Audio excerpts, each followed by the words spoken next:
go get him again. Welcome back to the Robes Away channel. I'm your host, Mark, and on the docket today we have an unboxing first impression video on the brand of Oscar de la Renta. Is this a first on the channel? I think so. It's a Fragflex return haul that is a gift that keeps on giving. I'm experiencing brand, and this is a brand that I've known about for quite a while, but I don't think, with a collection like mine, sometimes you kind of get lost in the sauce. And you know, you got 4,000 bottles to look at, and obviously some brands you know, but some brands you're just like, huh, do I own one of these? And then you're like, oh yeah, I bought like a throw-in somewhere. Oscar de la Renta is not going to be one of those brands that I'm going to have like something that really stands out in my collection. I remember there was one that looked like Domino's. I always wanted that one. Discontinued, I believe. Hard to find now. Should have got it when it was like 20 bucks, but this one's called Oscar. This is a 1970s release. To be fair, it's a 1977 release. It's an eau de toilette, and I believe that was before the EDP came out, maybe. So, Oscar, an oldie in the women's aisle. So I'm looking forward to this. This is always a treat. This is going back in time, and you know, my Rolodex for fragrances from back in the 70s. I'm not saying it's rather thin. It's much thinner than 90s and 2000s, obviously. So anytime I get a 70s or an 80s release, I'm always, or obviously 60s, 50s, it's always a treat. Obviously, knowing that the thing got reformulated a gazillion times, but still on the market is something that you just got to give respect to these fragrances. A lot of these fragrances from the 80s, 70s, and earlier. If you're still on the market, still even, you know, let's say it's just recently been discontinued, still something that was being sold in the 2000s, you got to give it flowers. So let's get into it. Before we get into it, have you subscribed yet? Smash the like, smash the subscribe button. Much appreciated. If you're already subscribed, just hit the like button. I'd really appreciate that. Merci beaucoup. Let's take a look at the note breakdown. And obviously an old school note breakdown always brings a smile to my face. Lots of notes to look at. You don't know where this is going to go. Is it going to be floral? Is it going to be spicy? Lots of things here. So I'm looking forward to seeing where this is going to go. So let's open this one up. And obviously, you know, reformulated. There's no way that this was not reformulated. I think this is the current rendition of this bottle. I believe there was different bottle looks. So it has been rebottled in, I think this is the current one. I might be wrong. So we got Oscar. Let's delve into it. And the person that returned this returned it faithfully. They did a good job. They didn't do a 10 ml decant and then send it. Oh, atomizer's thick. I mean, it doesn't go far, but it's a thick cloud. So let's delve into it. I'll put it on strip first, and then I'll put it on skin. So, Oscar.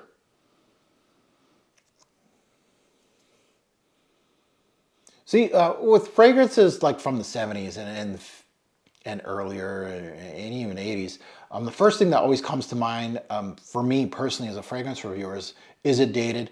Can you wear it today and pull it off? And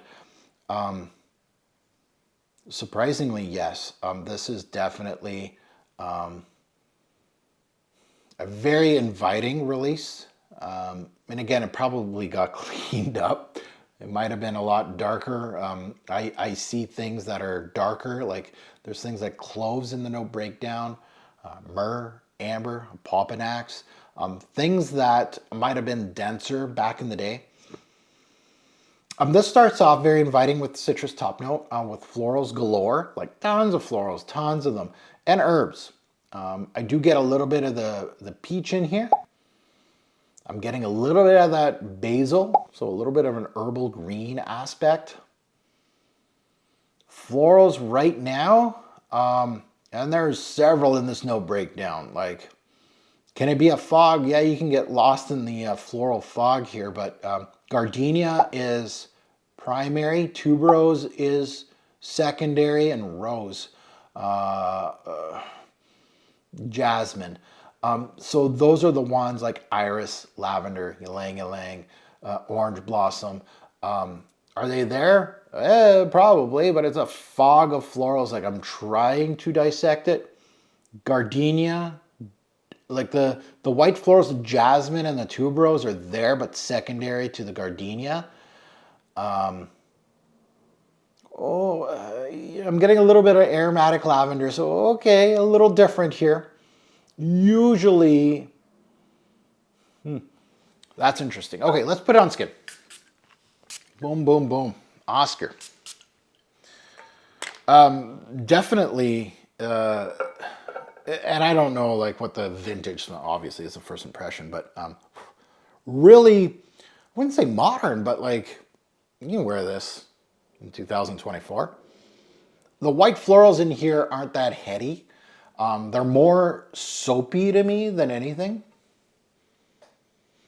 And much fresher of a fragrance profile than you'd expect, especially looking at the note breakdown. You would think that there would be maybe more like there's some heavy notes in here. Myrrh, amber, opopanax, vetiver, patchouli, among others, can be very dense. Even like a note like tuberose can have its density. This is much lighter than I was expecting. It is getting a little powdery. There's no violet in here, is there? No. No, there's no violet. But again, what can make it powdery? Iris, orange blossom can do that a little bit. So at the end of the day, this is a very soft floral.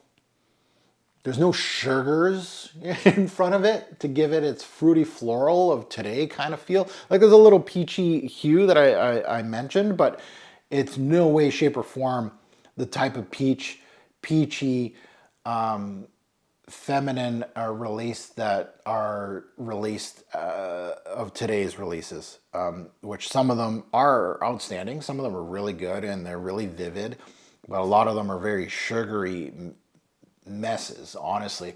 This is a very soft peachy hue to start us off, but it's not a like game changer or anything like that. It has this feeling, like now that it's on skin here, it has that lightness to it that I come to expect from like almost an aquatic fragrance or an ozonic one, but it's neither one of those. And there is a little kick of cloves in here, which are quite light. Nice addition to this to kind of give it a little bit of color, we'll say, a little bit of punch. But it's tastefully done. Like cloves at times can punch you in the face, can be a very major piece of a fragrance that will punch you in the face. Not here. It's a part of the puzzle, but it's very minor. And there's a vanillic backbone, so there's a little bit of that sweetness, but it's very tastefully done.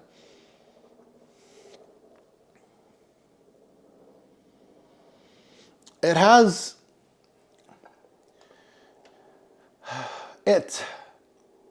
on this first impression, it's kind of putting me into a place. Not a lot of fragrance first impressions on my channel. Not a lot of them. Certain ones do. But this just makes me think, and just, I guess that late hit of cloves here kind of brings me into a place that I'm outside. Like this is the kind of airiness it has. Now it has no real,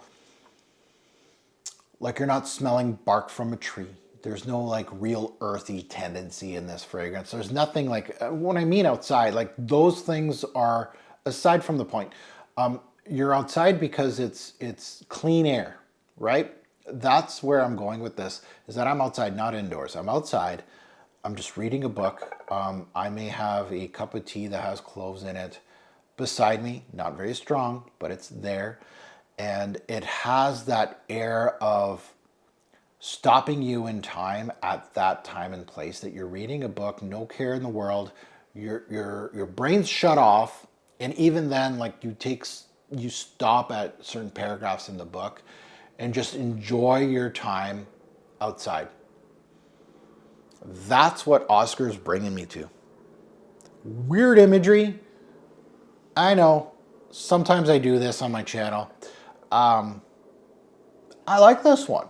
I think any fragrance that in a first impression video takes you to a place has to have your respect. You know, there's a lot of fragrances out there that are just goopy.